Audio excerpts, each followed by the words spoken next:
everybody. Welcome to this Timewise webinar to explore the new forthcoming rights to request day one flexible working.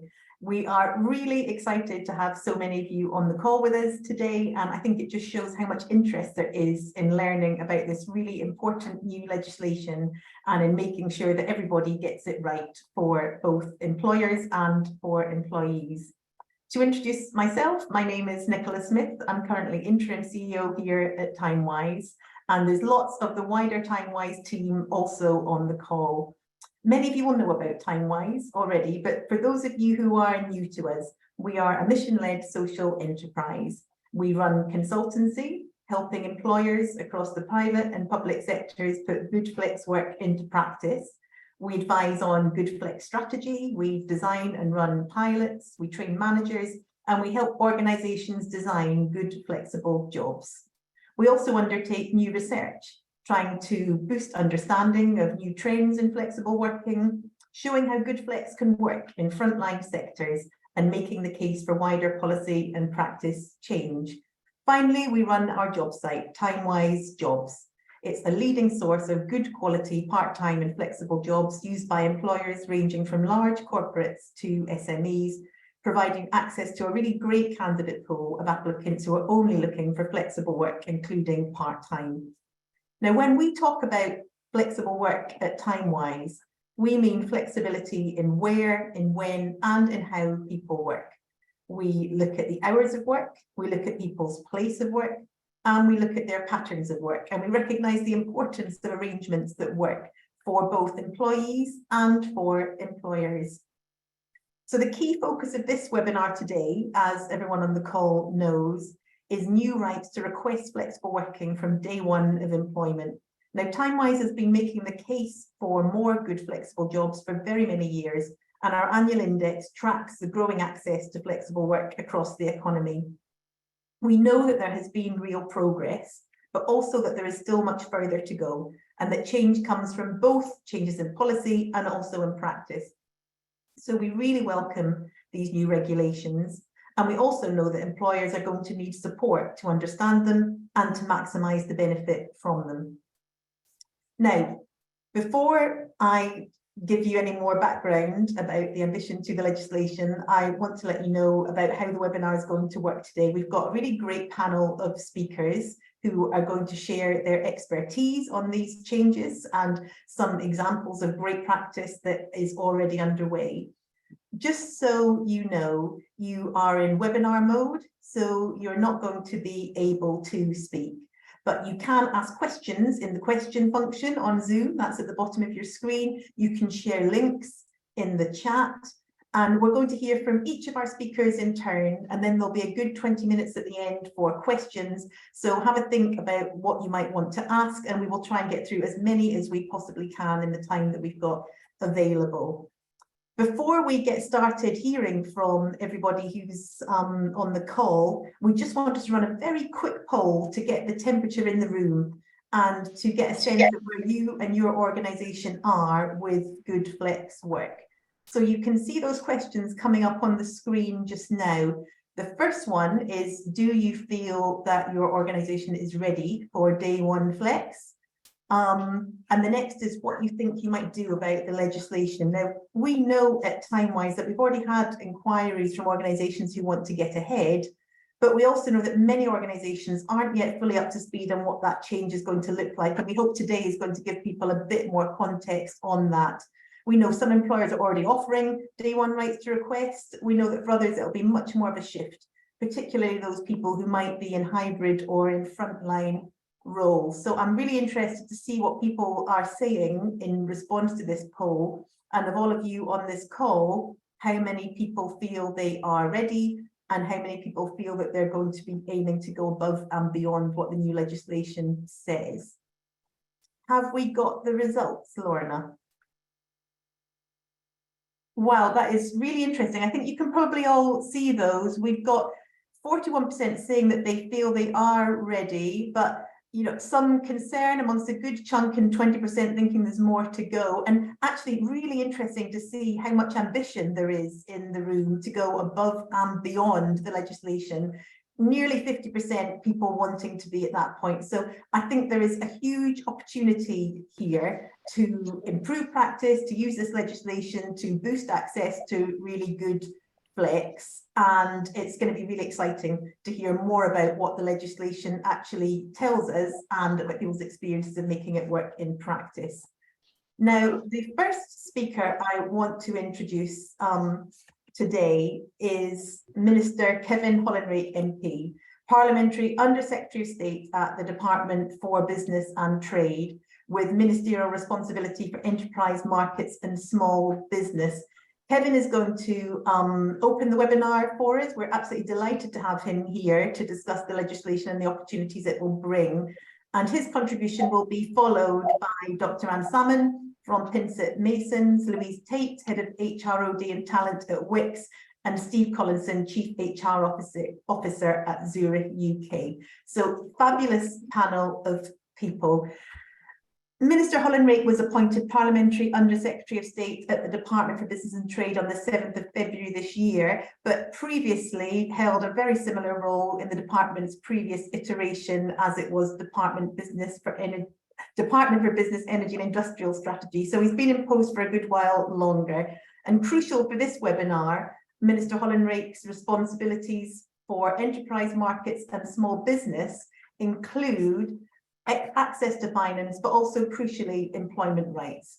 So really, thank you for joining us, Minister. It's really great to see the government moving forward with this legislation, and we're really looking forward to hearing from you about your ambitions for what it can achieve.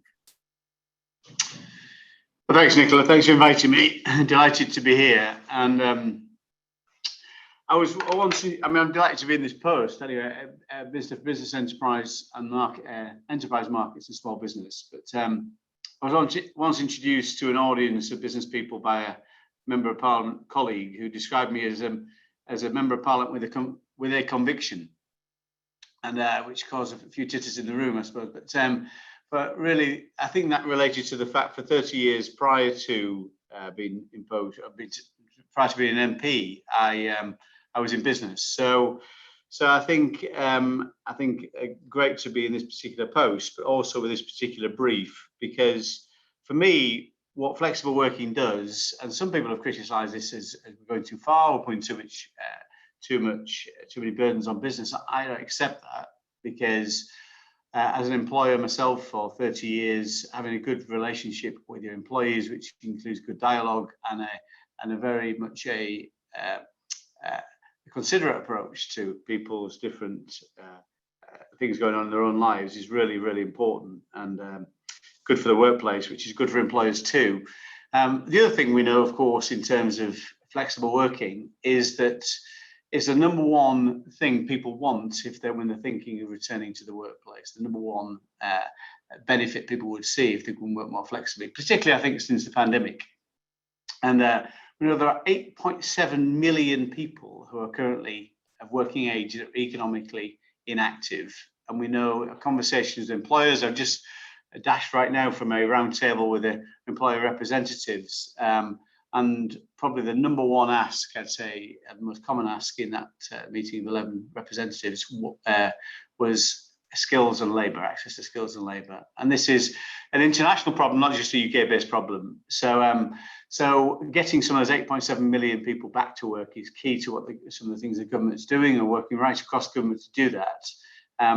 But I think in terms of what we're doing, a number of different measures, but probably the most important of which is increasing access to flexible working. So, and this has been around for a long time, of course. It's not something I or my colleagues have invented, and I think good employers did this naturally. I think for in different ways, allowing people to work flexibly. But we formalised that about 20 years ago, and it was very restrictive in terms of who it applied to back then. But over the last 20 years, we've made it more universal, so it affects more people, and allows people to make this one application a year currently, and employers must consider properly before refusing it. And the key thing I think to think about flexible working, of course, it's not just about working from home. Lots of people will attribute this directly to working from home, but there's lots of different ways you can work make work more flexible for people. So it may be the hours of work or the different times of year, different working patterns. And in my view, people work better when they are trusted to work in a more flexible environment. So the big change we are making, which I'm sure you're all aware of, is making it even easier to apply for flexible working or to request flexible working. Important to point out, and we have received some criticism from some quarters in terms of business, this is a right to request, not a right to insist. And I think that's absolutely right. It's important not just to consider the needs of businesses, of course, which I think is really important, but also to consider the needs of consumers, of course, and customers, and they're not always best served by a request. So this is what we're doing, making it more flexible, making it easier to request, and indeed, our intention is to make this a day one right, and that's what we're keen to do. So really, a day one right to be able to request a working pattern that more suits the needs of an employee. So we've looked at the kind of the current legislation, how it operates. We've consulted on it and evaluated it, listened to businesses indeed, and other consumer groups and groups such as yourself, Nicholas, at Timewise. Thanks for all the work you do on the flexible working task force. So these measures haven't just been plucked out of thin air, it's fair to say. You know, we have consulted with business groups as well as people who represent employees too. So the day one rights, yes, currently, as you know, an individual needs to have been with an employer for 26 weeks before they can use that right to request flexible working. So we're going to make that a day one right. We found in the consultation that the qualifying period can restrict labour supply, which is obviously not good for employers or consumers. So we're waiving that 6-month qualifying period. And this brings in around 2.2 million extra people into the scope of legislation. So we think that's very important right now, particularly considering some of the, how tight the labour market is. So this is the day one right, prompting a conversation. It's not about somebody being able to say, okay, I insist on this, I'm working flexibly. It's about having a good conversation between employer and employee, as many good employers do already, of course, during the course of the normal good employment practice on day one. And the requirement will be for the employer to consult with an employee before rejecting a flexible working request. Which allows then a conversation to take place between the employer and the employee about different alternative versions of flexible working, rather than jumping straight to the point where no, you can't work from home in this particular role. It's about having the conversation. As I say, for many employers, of course, this is already standard practice, but we want to see that best practice right across the employer piece. We're also going to make the statutory request, 2 statutory requests in a year from the current one, so employee can make 2 requests. And again, because those circumstances can change both for the business and for the employee in terms of that flexible working approach. We're also reducing the timescale. Currently, the timescale is there is a 3-month window in which the employer can respond to that request. This will be brought down to 2 months, which I think still gives plenty of time for a proper consideration to take place. So to encourage responsiveness and bring the legislation up to date to reflect, of course, advances in technology means a decision should be able to be made more quickly. The final measure is also we're removing the requirement for the employee to set out the impact on the employer. So we think that creates some unfairnesses in different employees in terms of some will have a greater understanding of the business, how the business operates. So we think that's not something that we should require the employee to do, of course. So it is generally lots of incremental improvements in the current legislation just to make it fairer and improve the quality of the conversation and the consideration between the different sides.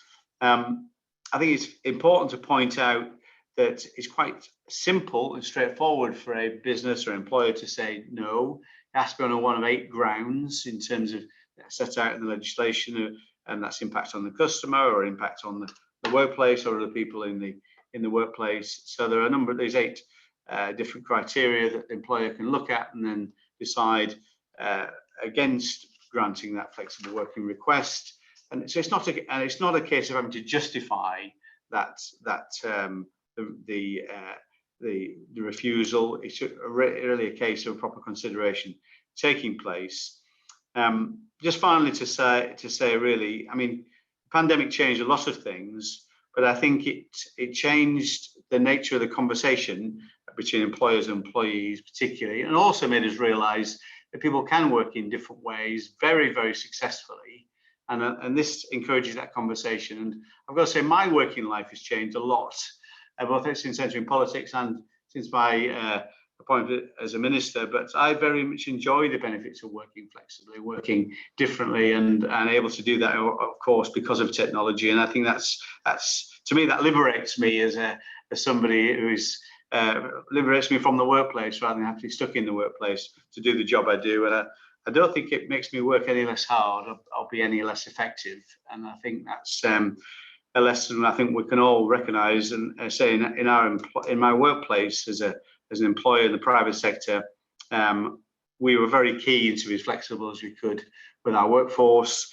And this is just seeding that best practice, I think, right across different employers and encouraging that conversation between employer and employee. So I hope you welcome the legislation as I do. We're very keen to hear comments on it, whether you do or you do not, and any feedback that you give will be gratefully received and properly considered. Thank you so much, Minister, for providing us that opening address and for giving us both an overview of why you and the government think this legislation is so important to boosting employment, enabling people to move into and stay in work, and also the detail, as far as we have it at the moment, of what this new legislation will look like and what its ambitions are. I think it was really helpful as well to hear your reflection on the importance of balancing the needs of employees and employers, and also, you know, grateful for that recognition of the work that the Flexible Working Task Force continues to do to make the case for why this type of work just makes sense for people across the economy as well as the employers that they work for. I can already see questions coming in the chat, and we're not going to take those immediately, but we will be moving on to those once we've heard from the whole panel. But I know people will be keen, Minister, to hear if you're able to tell us anything else about timescales, of course, and about the specifics of when day one will start for. But for now, thank you again for those reflections, but I would like to move on to our wider panel. And our next speaker is Dr. Sammon, who is a partner at Pinsent Masons. Her practice spans across a huge range of employment issues, and she's got great experience of working with employers around existing legislation in this area. And I'm really, really happy to have her with us today to share her insight on what these changes may mean in practice and the sorts of considerations that it would be helpful for employers to start thinking about now. So welcome, Anne, and thank you for your time today. Thanks so much, Nicola. I think it's probably apt that I start with why this matters to me. So for me, this is a really important piece of legislation. I'm really fortunate to have had flexible working throughout most of my career, and from day one in every role. I suppose that's the key point in this legislation. It allows employees, when they're going into a new role, to ask for flexibility immediately rather than having to sit there and wait for 6 months until they have the right to make that request. And what I've seen in practice is that makes some people reluctant to even look at the job market, because if they have flexibility in a current role, they are nervous about moving to a new employer where they may not have the right to request flexibility, and where even in just putting in a request, they feel that kind of potentially disadvantages them. So that day one right is really important for employees, but it's also important for employers, because at the moment we have this situation where particularly if you're a small employer, you might think that you don't have to consider flexible requests from day one, but actually we have the overlay of the indirect discrimination provisions that mean that in certain circumstances, not allowing an employee flexibility could actually be indirect sex discrimination, for example. And so all employers being aware that they need to consider requests from day one is actually a really helpful tool from their perspective, as well as from the employee's perspective. So I think the clarity that this brings is really important.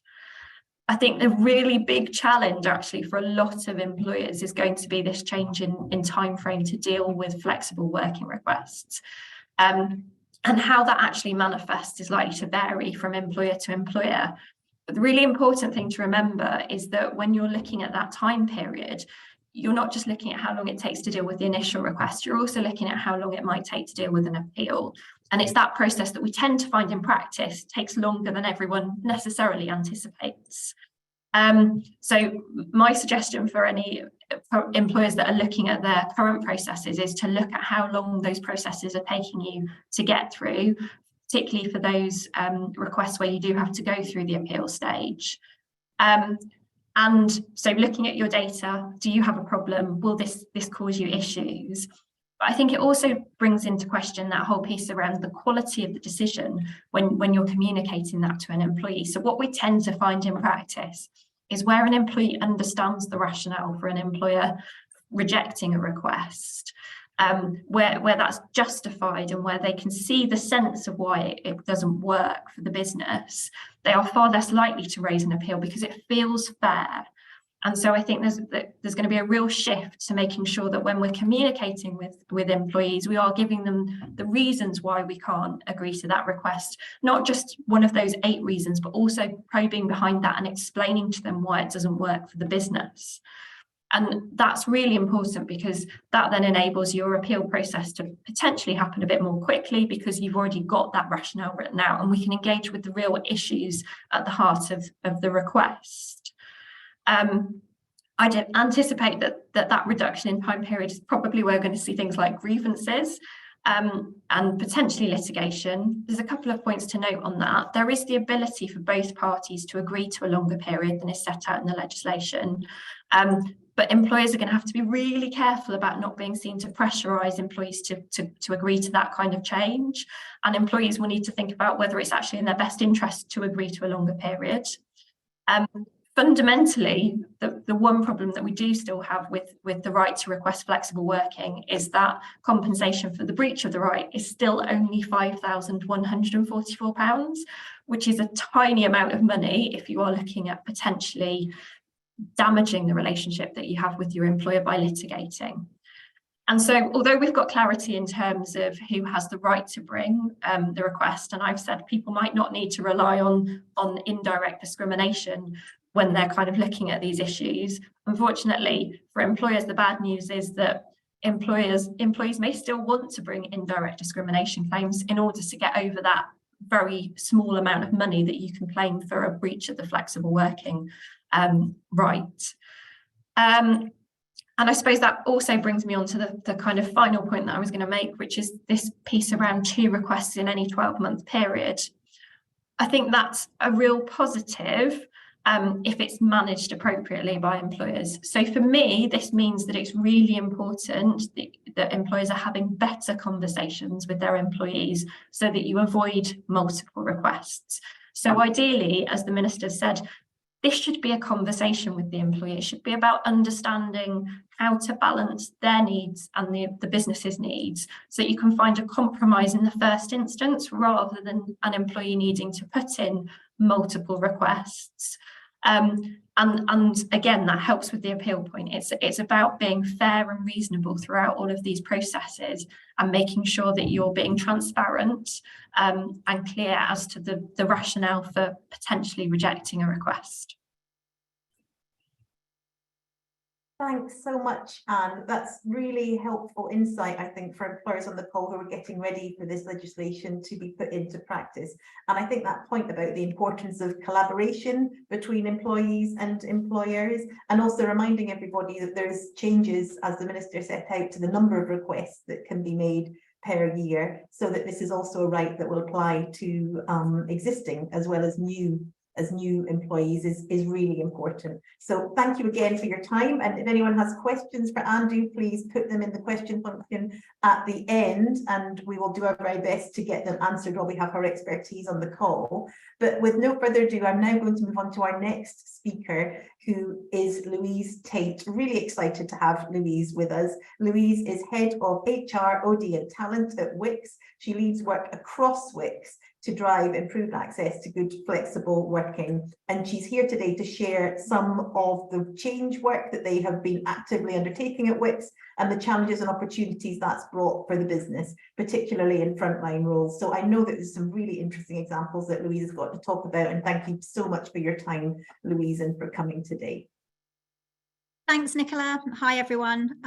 So I wanted to bring to life today how we are embracing the huge opportunity of flexible working in Wickes, and in particular, how we're doing this in an organisation with frontline workers. The changes to the legislations are certainly welcome, but I think the challenge for employers still remains, to Anne's point, really, in terms of how we really enable our line managers to have much better, open, transparent conversations about flexible working outside of the formal process, really grasp the opportunity it gives us to build diverse teams, and in particular, work out how we provide that for all workers, including those on the front line. For those of you who don't know Wickes, we're a UK-based DIY retailer. We've got nearly 8,000 colleagues based in stores, distribution, and in Sports Centre, which is our head office. And the majority of those colleagues are in operational warehouse roles or in customer-facing roles in our stores. And the business case for flexible working at Wickes is really clear when you consider the sector that we work in and the makeup of our organisation. So I'm sure you will have heard that over the last few years, the retail labour market has been really tough. And this was really made worse by the pandemic, which saw a huge number of people leave the sector, particularly women and those over 50.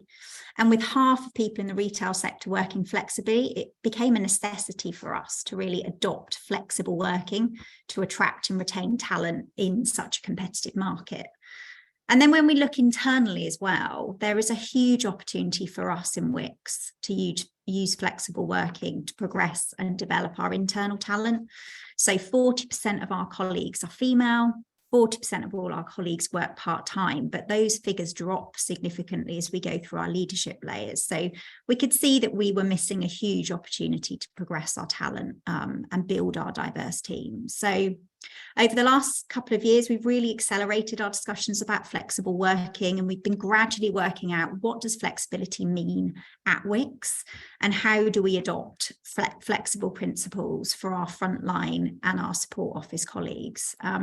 We've successfully rolled out our flexible working within our support office. We've been working with Timewise on a successful pilot with our store leadership teams, and we're about to embark on the approach in our distribution centres. So we are certainly not at the end of our journey, but I thought it might be helpful to share some of the key learnings that we've seen to date as we've been working through this in Wickes. So I think the first challenge for us really was to change the mindset on flexible working from a very traditional formal process, probably reserved for those with childcare arrangements, to an acceptance that it's just the right thing to do to help build more inclusive and diverse teams. And what I would call out here is that we really didn't start from scratch with this. So we already had a really clear diversity and inclusion strategy, which sits at the heart of our business strategy, and that is supported by colleague networks that continue that education and awareness. So because of this, it was really easy for our line managers to see that flexible working was just one of the many ways that we could attract a more diverse workforce. But even so, we still had some work to do to get our line managers really to think about the art of the possible and to believe that it was something for everybody. And at a practical level for us, that meant holding lots of discussion groups, having open and honest conversations about the fears and the challenges, and really provoking different mindsets. So we recently used our annual manager conference as an example with over 500 of our leaders there, and asked the question, if flexible working was going to be in place for all colleagues tomorrow, what would you need to do to make that happen? And it really provoked some really great conversations around thinking very differently about what they might need to do. Our second learning is that we really needed to help our line managers with defining what flexible working means at Wickes. It's really easy for people to connect with the rational argument for flexible working, but it still doesn't help managers work out what that actually means in practice and how they can say yes rather than no. And our answer to this really was to establish a clear set of principles that describe what flexible working means here at Wickes, and also what it wasn't as well. These principles came out of lengthy discussions at an exec and leadership team level to ensure that we're all aligned and ready to lead it. And our principles recognise things like there wasn't a one-size-fits-all approach, particularly for us with frontline support roles as well. And be really transparent that there would be a different approach at a functional business unit level as well.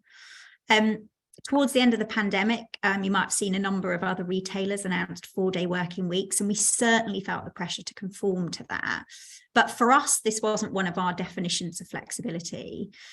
What might be flexible for some might not be flexible for others. So being clear on that principle for us, that there wasn't a one-size-fits-all, was really helpful for us to justify why we were not taking the same steps. And another example of a principle for us was that we agreed that our senior leaders would have decision-making autonomy to allow them to make the decision based on the needs of the business, their function and the individual. And practically, this means that we've got a set of organisational guidelines, and each function has its own organisational charter to determine what flexibility looks like for them. Our third learning was listen, pilot and measure, and probably listen, pilot and measure again. So listening to what our colleagues wanted, testing and piloting really stopped us making assumptions about what colleagues would value from flexibility, helped us identify problems and really gave line managers the confidence that it could work. For example, flexibility to our distribution colleagues, they told us is having fixed shifts so they can plan around and have half-hour breaks between our morning and afternoon shifts. So colleagues who are both parents can hand children over to support with childcare would have never have made that assumption had we not been listening. In our stores, our pilot of various flexible working options showed that we really had to do some work on the job design and the routines of our store managers. And it also showed us that we needed to give our operations managers, who report into our store managers, much more training to allow them to be more confident leading a store team on a more frequent basis. Again, we wouldn't have identified those had we not done a pilot. And then measuring the impact of the flexible working measures really showed that not only was there not an impact on productivity and business performance or engagement, but it also acted as a further confidence boost for our line managers that they could put these measures in place, and we would get the right balance between the needs of the individual and the business. And then our final learning is tools and toolkits. So we're providing our line managers with the tools they need so that they can have the better conversations about flexibility and make decisions about flexible working for themselves. This is clear principles, guidelines, conversations at the point of hire, examples of great flexible working and wellbeing conversations, and then through to the more practical tools like the right technology and changes to routines in stores. So albeit brief, I hope that was sort of a helpful summary really of the approach and we've taken at Wickes and some of the learnings. And I think the last thing I would say is that, look, aside from the obvious business case to embed flexible working, I think certainly what we've seen from our pilots is that it's just the right thing to do. We've had some really powerful stories from colleagues who've taken part in our pilot about the benefits it's had on their personal lives, and in turn this means they're bringing their best selves to work. And I think the loyalty and engagement that we'll achieve from this is way more important than all the other more obvious benefits. Thank you so much, Louise. That was really helpful to hear such a succinct summary of what an enormous amount of work you've been doing across the business in some roles that I think very many people might think don't lend themselves instantly to putting good flex working options in place. And just great to hear your description of that work as an ongoing journey and all the learning that you're continuing to do, and also that you're seeing, you know, real business and engagement benefits already from working with your colleagues across the organisation in that way. So thank you so much for sharing that with us, and we look forward to hearing much more about the successes that I'm sure you will continue to have. I'm now going to hand over to our final speaker, who is Steve Collinson, Chief HR Officer at Zurich UK. Steve is a long-standing advocate of flexible work, but here today to share Zurich's more recent experience of increasing access to flexible working and to flexible hiring, crucially. And I know we've had some questions already in the chat about what role for flexible hiring within this legislation, and Zurich have got some really great experience here to share with us. So thank you, Steve, over to you. Thanks, Nicola. Great to be with you. I have a sore throat, so if I need to stop for a drink, I will. Apologies as we go through. So I'm Steve, I'm Chief HR Officer at Zurich in the UK. My pronouns are he and him, and I'm really happy to be with you today to share the work that we've done at Zurich over the last 5 years, all aimed at making Zurich the best place to work for the widest range of people, with flexible working being right at the heart of driving us towards that ambition. Like Anne, I'll declare my interest in flex, having benefited from an approach to flexible working over 22 years with my own children, and now with the apple of my eye, my granddaughter. To give you a bit of background, at Zurich, we're very proudly Swiss. We operate in more than 170 countries around the world. We employ 54,000 people. But the things I'll talk to today relate to our operations in the UK and to my almost 5,000 talented UK-based colleagues.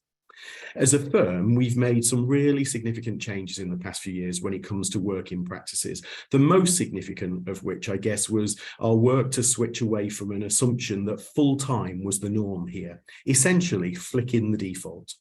We found that truly embracing flexibility is driving significant change for us. And later on, I'll share the holy grail, that's established data about what's changing. And all of the data that I'll share with you today is available on our website. Our approach to flexibility also means, of course, that we're having flexibility conversations before day one. So perhaps some of the things I'll talk about will pick up on some of the questions in the Q&A. But for absolute clarity, we, of course, support day one flex. To come up to date, I need to go backwards, though. In 2017 or 18, we were approached by the Behavioural Insights team via the Cabinet Office to take part in a study aimed at understanding whether lack of access to explicit flexible working opportunities was holding women back in their careers and ultimately contributing to the gender pay gap. I'll come back to that point about lack of access to flexibility at the end. As an HR leader, many really interesting kind of initiatives and opportunities pass across my desk, but few of them are backed with good quality data. And it was clear that the opportunity being offered by BIT would allow us to better understand from our own data the impact of flexible working and offerings. As part of the partnership with BIT, we committed to using nudge psychology to to deploy interventions that were derived from that data, and then crucially to track the impact of those nudge psychology interventions. We grasped it with both hands. Why wouldn't you want to work for free with psychology, with Harvard psychologists and some of the greatest statisticians in the world? We created a benchmark from our own data and also a hypothesis that lack of consistent, explicit access to part-time and job share opportunities meant that fewer women were applying for promotions or to join the firm than might otherwise be the case. And I guess that the pool of talent we had to select from was restricted. Informed by the research, BIT asked us to switch the default, to advertise every role internally and externally at Zurich available on a part-time, job share or full-time basis and with flexible working. The ordering of those words, part-time, job share, full-time, was especially important. That was the psychological nudge. And BIT hypothesized that this 8-word nudge change would widen the pool of talent applying to work at Zurich and the pool of talent applying for promotions, with an emphasis at that point firmly on widening female access to great Zurich careers. At the same time as making the default switch, we adopted an internal mindset that we wanted to make Zurich the best place to work for the widest range of people to reinforce our commitment to diversity. We're pretty sure we were the first FS firm to advertise all our vacancies in this way. And if you look at our career pages today, you'll see that we still do. You'll also see that we don't bury our part-time and job share wording at the bottom of adverts. It proudly shouts in the job title, and it's become simply what we do. And you'll recall when I started today, I said that one of the biggest challenges for any HRD is evaluating whether something is worth doing. So let me share with you our data. Since we switched the default, the number of applicants to each Zurich vacancy more or less doubled. There was a 95% year-on-year increase in female part-time workers hired at Zurich in 2022. Since offering all roles as flexible in 2019, the number of part-time hires has increased fivefold, and around 45% more women were hired into senior roles in 2022 compared to 2019. That trend has continued to escalate. The number of part-time male workers tripled over the same period, and overall 5 times more female part-time workers were hired in 2022 compared to 2019.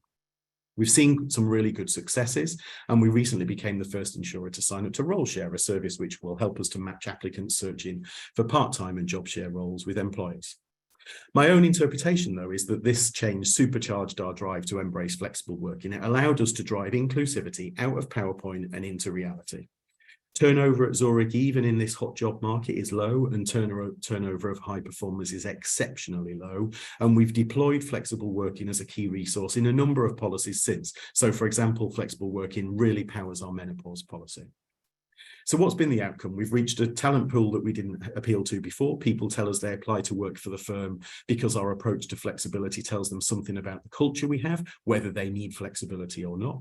Employee engagement is through the roof. It's at its highest level ever. Zurich was placed in Glassdoor's top 50 places to work in the UK. And not that I'm competitive, but we were the only insurer in the index and we ranked higher than Google. So we must be getting something right. We've reduced our gender pay gap by 10 percentage points. It's still too high at about 17%, but many firms in our sector have stood still on that measure and a number have deteriorated over time. And remember, I said I'd come back to lack of access to flexibility. Recent research that we've published shows that 1 in 5 adults over 50 avoid new job opportunities due to lack of flexible working. A third would remain in the workforce if it was available. 28% of older workers could be tempted out of retirement. They just want to work from home. And despite this, only 30% of job vacancies advertise any form of flexibility. 4 quick points on Zurich's zeitgeist, what we say about flexible working to anybody. Exactly the same as Louise said, listen to what your employees tell you they need, not what you think they need. Stop making it about cost, forget the business case. If people really are our greatest asset, let's prove it. Your competitors are probably doing so and your people will know that. Trust is key and open conversations are essential. We've heard that before. And I just want to leave you with one question for your organisation. When it comes to flexibility, if not now, when? Back to you, Nicola. Thank you so much, Steve, for rattling through so much really detailed data, but in a really accessible way to people. And I think it really shows the benefits you have been able to gain as an organisation from taking this approach. As you said, not just across talent recruitment, but also in terms of wider metrics like your gender pay gap reporting and your employee engagement. So thank you so much for sharing that practice with us. And, you know, and the fact that actually flexible hiring from day one has been a really important part of that change, moving beyond what this legislation will require people to do. Thank you again. We have now got just over 50 minutes for questions. Before I move into the questions to the panel, I think everybody can see there's lots coming in, so have a look. But we've got one more quick poll for everyone who is on the call with us. So after hearing from everyone, from the Minister who spoke about the content of the legislation, from our experts who have reflected on employer practice, as well as on the legal implications, tell us how ready you think your managers are to have conversations with candidates and employees about flex working requests. And tell us whether you think these working rights are actually going to change your hiring practices, as well as how you respond to statutory requests that are coming up. We're really interested to see the response to this, because I suppose for us at Timewise, we see the legislation as a really important step forward in terms of enabling more employers to start to have these conversations, to think proactively about designing roles as flexible from day one. But also, you know, it's no surprise that we also see a very strong case for increasing flexible hiring. And we know that it's when jobs are advertised as flexible at the point of recruitment that really that enables you to reach the largest market of applicants for your roles and gives the most possible access to good flex work progression opportunities. So really interested to see the results from that poll. Are they coming up? All right, really interesting. Quite a large proportion of people there thinking that managers are going to need training and guidelines. And I think Louise spoke to the really vital role, as did Steve, that managers play in making sure that good flex works in practice. And actually quite a chunk of people thinking that there will also be changes in their hiring practice, which is really positive to see. Over 70% there thinking they'll be making small changes or significant changes in what they're doing. So really exciting time, I think, for embedding more good flexible work. So let me move back to the panel now and start to take some of these questions. I think everyone can see the top question in the chat, which I'm going to direct to Minister Hollinrake if I can, is, are you able to give us any more detail on when the legislation is likely to take effect? We all know that parliamentary timetables are difficult to pin down, but if you're able to give us any more of an indication, that would be really helpful. And I think there's also quite a lot of people asking if you're able to give us any more background on actually the detail of what day one means for who, and precisely the point at which this new right will take effect. Great, thanks very much, Nicola. Well, I watched Yes Minister as well, and normally we say the fullness of time or something like that, but I'm going to be a bit more precise than that. And we expect this legislation to take full effect in 2024, in next year, which is maybe not be as precise as some people would want, but I think parliamentary passage is always get a little bit unpredictable. But I think the other thing to say, it's important that businesses are given time to prepare. It's interesting to see your polls. There are lots of people who probably do need some help in terms of making sure they're properly prepared for this. So I think it's a sensible timescale on that basis. So sometime next year, we think the actual legislation to pass through its final stages in Parliament before the summer recess. So we'll have certainty at that point in terms of the legislation, and then the timescales should follow from that. But so next year is the answer, Nicola. Thanks very much, Minister, for that. And I'm not sure if you might want to provide a little more detail, or it could be that others on the panel also want to come in on this point as to what exactly we mean when we say day one. And I suppose I'd be interested to hear from you, Minister, about whether what more the government's intentions are there, but perhaps if others on the panel also want to share with us what they think the ambitions of this legislation could be or should be. And you know how it might, as Steve was saying, enable employers who want to go beyond it. Sure. Well, we intended to draft some guidance about what day one means. It should be pretty straightforward, shouldn't it? But I think in common with other bits of the employment law, we're going to draft guidance to be able to set that out. But so yes, we should be able to give you something more concrete on that in the weeks to come. Absolutely, we understand the process, and I'm sure everyone on the call will look forward to seeing that guidance and to getting into the detail of how this legislation will work on practice. But really positive to hear that we are working towards commencement in 2024. Steve, would you like to say anything more about what day one might mean at Zurich, so where this is already happening? Yeah, I mean, from our point of view, we have the conversations. We actually encourage the conversation about working patterns and working approaches during the hiring process. So our talent acquisition team always say to people, have you seen that the job talks, that the role advertised talks about flexibility? What do you want to bring to the party? What do you want to bring to the hiring and interview process? So we have it pre-day one. There are just no surprises then. And I think one of the other questions in the chat talks about things like sort of openness and honesty from applicants. And whilst it would be amazing if everybody was completely open, I do understand why some people play their cards close to their chest in the hiring process because they think it will be disadvantaged. But I think if you're absolutely explicit in your hiring process, that you're open to a conversation about anything, and taking Anne's point, an open conversation doesn't mean you have to, but if you're open to a conversation pre-day one, it just moves you away from all of those early conversations.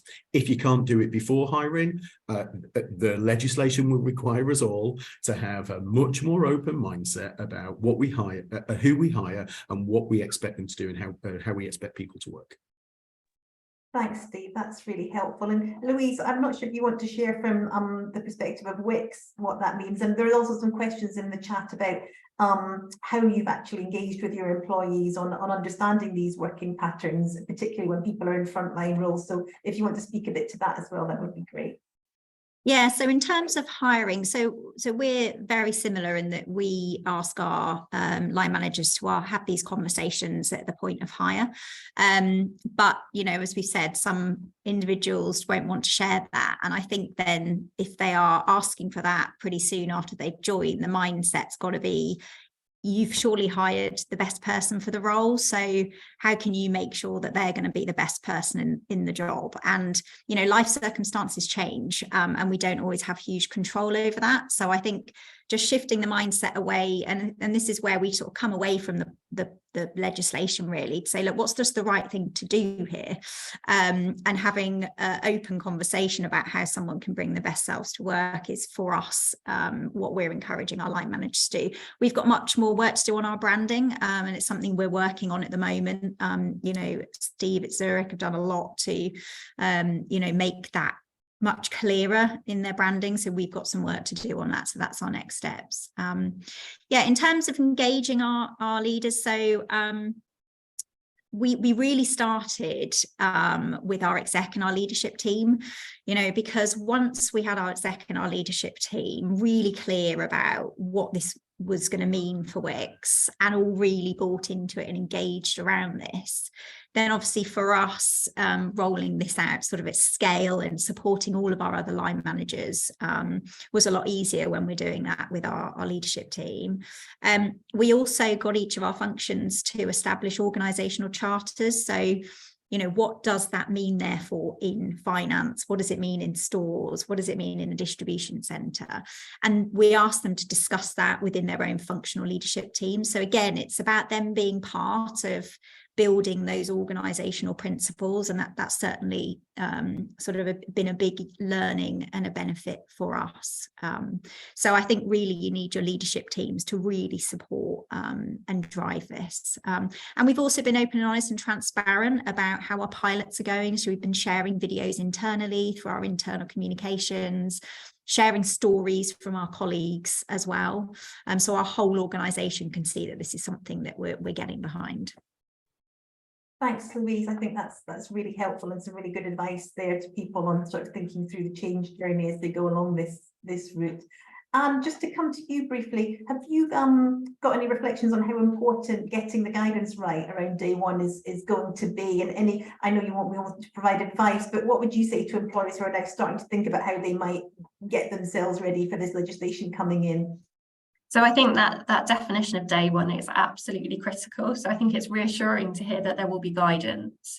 I think the pure employment lawyer in me says it's the point at which you start your first day on the job that you become an employee, and therefore that's the point where the right crystallizes. But let's wait and see what the guidance says before anything definitive is done on that. But I think that's the opportunity for employers to move beyond the right and to look at the brilliant examples that Louise and Steve have given us of how to build that into your recruitment process. And I think that is the real opportunity for employers here to kind of sell themselves as flexible and allow people to kind of be open and transparent during that interview process. And I think that is a really exciting opportunity for everyone. Thanks. Thanks, Anne. I'm conscious of time, but I just want to give everyone one last chance to come in and maybe summarising a theme from a few of the questions on the chat. I might come to you, First Minister, if I may, and just ask, what do people think the overall change that this legislation is going to lead to is? What potential impact could this have overall, and what are the what would you like to see this legislation deliver for employers and for business across the UK? Well, I think probably all the working practices of people turning up for work at 9 o'clock and being there till 5:30 have been embedded for a long time, haven't they? So history plays an important part in culture. So I think what it is a cultural change, and I think this is the starting point for a big cultural change in terms of how we look at work generally. And I say the fact we're having this conversation now to all these people, hundreds of people on this call now, and we're all sat at different places in different parts of the country and doing this very successfully, shows how work has changed. And so I think the culture of work needs to follow the technology, and and best practice. We need that cultural change. I've got to say, I found this a very stimulating conversation, very inspiring conversation. And I mean, a couple of big takeaways I'd have on this. Wonderful to hear what Steve and Anne were saying in terms of no impact on productivity, probably the way around actually, in terms of it's really helping productivity, which is definitely my experience. And I think the other point I'd make, and again, this is something that Louise was saying before, is about this flexible hiring, and so it's not just about new people coming to your workplace day one, right? Is it? It's about what your conversation before day one, and having that conversation there, but also after day one, even when you've agreed on a flexible working pattern.